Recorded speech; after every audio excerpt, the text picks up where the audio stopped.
Today we'll see about the irrigation and the intracanal medicaments. So, irrigation plays an indispensable role in endodontic treatment.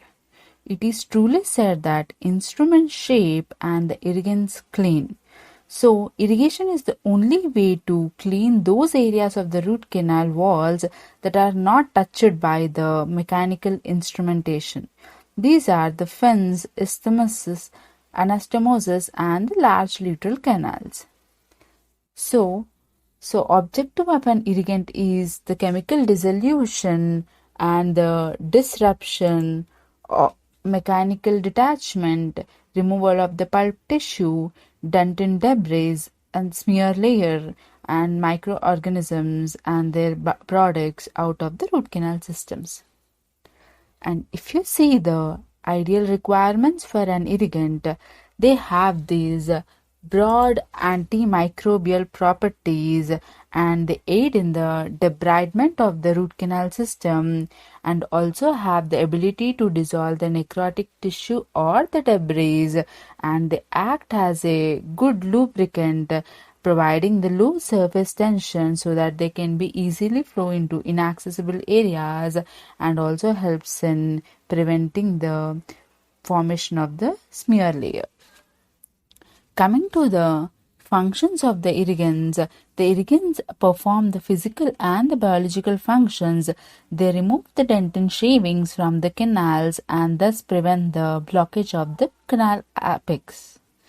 And if you see, the irrigants have the efficacy of increase the efficiency of the instruments in the wet canals and also helps in lubricating the canals. And irrigants acts as a solvent of the necrotic tissue, so they loosen the debris and the pulp tissue and microorganisms from irregular dentinal walls. And if you see, what are the factors that modify the irrigating solutions? That is, first is the concentration. Studies have shown that though the tissue dissolving ability of the sodium hypochlorite increases linearly with the concentration, it is preferred to use the lower concentration due to its cytotoxic effect. And the next one is the contact. To be effective, irrigant must contact the substrate. When the canals are sufficiently enlarged, irrigant can be disposed and deposited directly into the apical area. And the presence of the organic tissue. Here, the presence of the organic tissue decreases the effectiveness of the intracanal medicaments. So it acts like a barrier for further penetration of the medicament, thus limiting its efficacy. Next is the quantity of the irrigants. If you see, the quantity of the irrigants is directly related to its ability to remove the debris from the canal. And the 27 to 28 gauge needle is preferred as it can go deep into the canal for better delivery and debridement action. As the temperature of the irrigant is increased, its efficacy is increased. And the copious irrigation will allow the more irrigation, causing better debridement of the tissues, and each time a fresh potent irrigants play an action. We'll see what are the commonly used irrigating solutions are. In that, the chemically non-active solutions such as the water, saline, and the local anesthetic will act, whereas chemically active solutions include the tissue dissolving, that is alkali such as the sodium hypochlorite with a concentration of 0.5 to 5.25%, gelating agents such as the ethylene diamine tetraacetic acid, oxidizing agents such as the hydrogen peroxide, carbamide peroxide, antibacterial agents such as the chlorhexidine and the bisdiqualinium acetate. Acids such as 30% hydrochloric acid and enzymes such as the streptokinase, papain, and trypsin, and detergents such as the sodium lauryl sulfate. So these are the irrigant solutions which are used for the irrigation of the root canal system. Now we'll see the commonly used, that is the normal saline. Here, the normal saline is 0.9% weight by volume is commonly used in endodontics for gross debridement and lubrication of the root canal.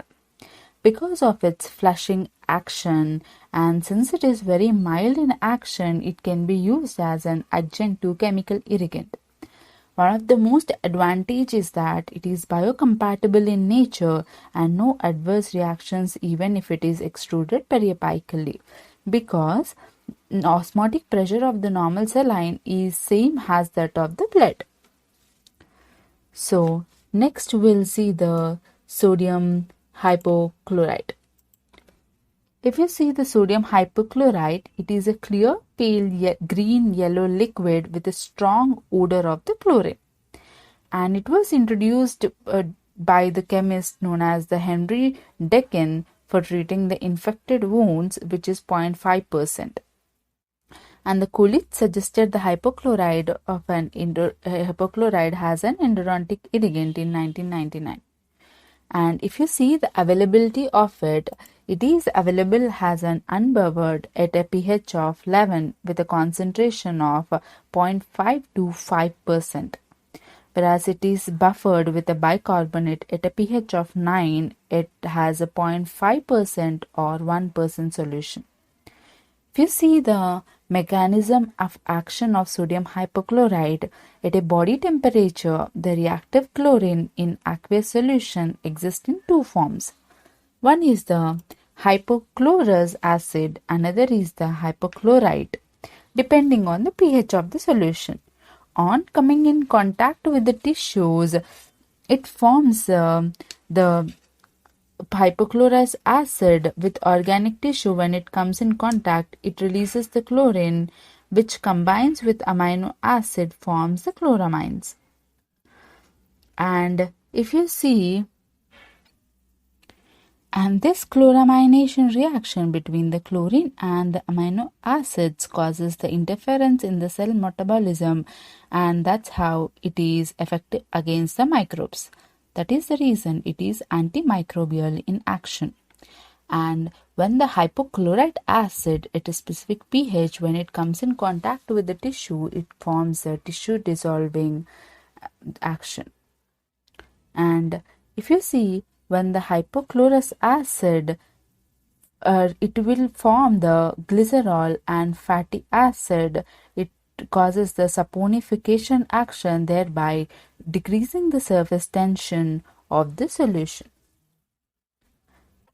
Now we'll see the factors which affect the efficacy of the sodium hypochlorite. So the sodium hypochlorite efficacy is increased by the volume of the solution and heating the solution to about 60 to 70 degrees and the time of contact of the solution, which is directly related with the sodium hypochlorite concentration. And if you see, it is decreased its efficacy due to its storage time and also due to the chemical combination with agents such as the EDTA. And now we'll see about the needles which help for irrigation of the sodium hypochlorite. The needle with the side vented needles, such as when it is dislodged or lodged into the canal, there is a risk of irrigant passing past the apex is low. So we are not forcing the irrigant to flow into the apex. So that's how the side vented needles are more benefited when compared to the straight needles. And the ultrasonic activation of the sodium hypochlorite has shown to accelerate the chemical reaction and create a cavitational effect, thus achieving the superior cleansing action. Now we'll see the hydrogen peroxide. It is a clear, odorless liquid, and mainly 3% of the solution of hydrogen peroxide is used as an irrigant. And as it is highly unstable and easily decomposed by the heat and light, it is rapidly dissociates into water and the oxygen, nascent oxygen. On coming in contact with the tissue enzymes, the catalase and peroxidase, the nascent oxygen produces the bactericidal effect, but this effect is transient and diminishes in the presence of the organic debris. So the rapid release of this nascent oxygen on contact with the organic tissue results in the effervescence or the bubbling action, which is thought to aid in mechanical debridement by dislodging the particles of the necrotic tissue. That's how it is most efficient. Now we'll see the most important irrigant such as the chlorhexidine, as it is most potent of all the bisbiguanides. It has a strong base and most stable in the form of its salt, that is chlorhexidine gluconate, and it shows the optimal antimicrobial action at pH of 5.5 and 7 and at a concentration of 2%. Coming to the mechanism of action, if you see, we have this positively charged chlorhexidine molecules when combines with the negatively charged phosphate groups on the microbial cell walls. This chlorhexidine interacts with the phosphate groups of the microbial cell, which after the releases the cells of the osmotic equilibrium. Then there will be leakage from the cell wall of through the cell wall. We can see the adenosine triphosphate nucleic acid, and the cell lysis occur due to the chlorhexidine. So here it is at a low concentration, it is the bacteriostatic, whereas at high concentration it causes the coagulation and precipitation of the cytoplasm and therefore acts like a bactericidal. And the chlorhexidine has a property of the substantivity, that is a residual effect. So it can show the residual antimicrobial activity for 72 hours and even up to the 7 days if it is used as an endodontic irrigant. And it also has less effect on the gram-negative bacteria than on the gram-positive bacteria. And if you see, what is a pincushion effect of this chlorhexidine?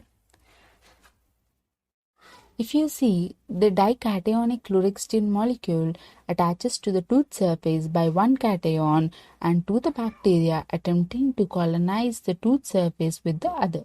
This is called pincushion effect.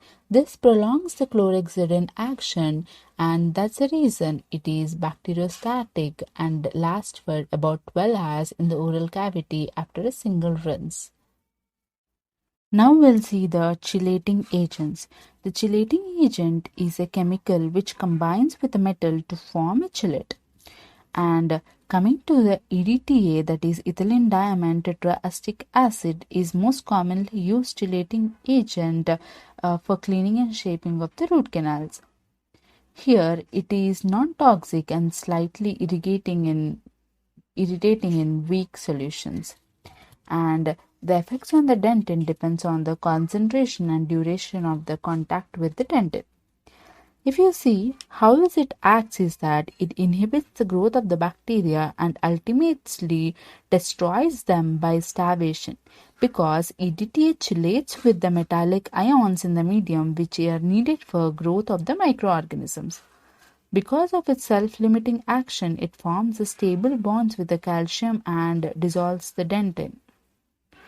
And here also, if you see and observe in the picture, the dentinal tubules are completely covered with the smear layer. So after cleaning and shaping with the help of the EDTA, we can clearly see the removal of the smear layer. That's how the EDTA works. Now we'll see the ultrasonic irrigation. It helps to clean the root canals or eliminates the bacteria from the walls better than the conventional methods.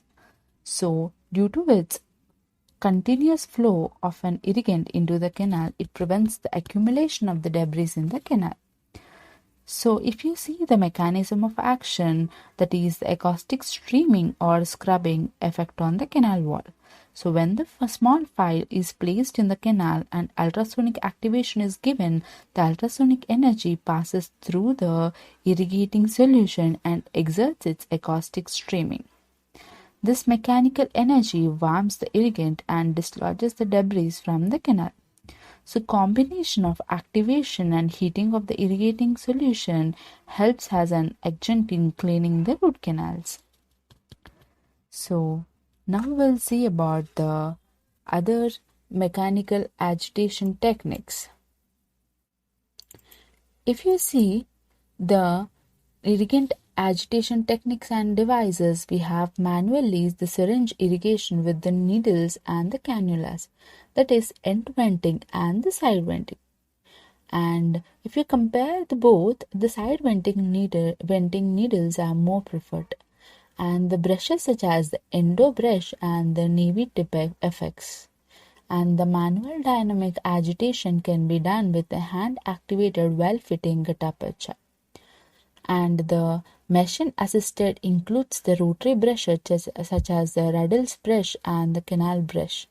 And the continuous irrigation during rotary instrumentation can be done with a Quantic E.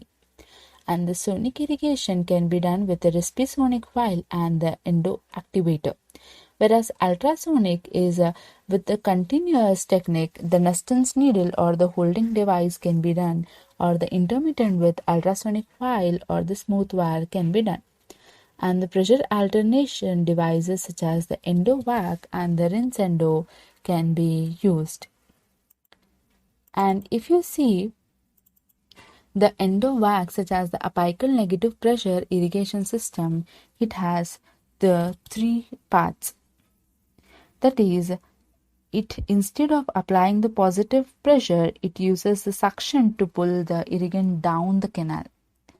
The master delivery tip is the one part which allows the constant flow of the irrigant without the overflow, and the macro cannula which removes the coarse debris left in the canal from the instrumentation, and the micro cannula which removes the microscopic debris at the apical 1 mm through 28 gauge needle with 12 laser drilled microscopic evacuation holes.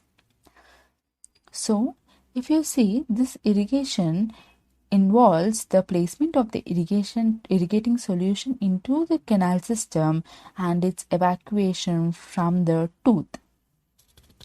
And this occurs that thereby placing the end port or the side port needle into the canal and expressing the solution out of the needle to be suctioned coronally. This creates the positive pressure system with a force created at the end of the needle, which may lead to the solution being forced into the apical tissues. Whereas in case of the apical negative pressure irrigation systems, the irrigating solution is expressed coronally and the suction at the tip of the irrigating needle at the apex, creating the flow down the canal towards the apex, and it is withdrawn up the needle. But the true apical negative pressure only occurs when the needle is used to aspirate the irrigants from the apical terminus of the root canal wall. The apical suction pulls the irrigating solution down the canal walls towards the apex, creating the rapid turbulent current force towards the terminus of the needle.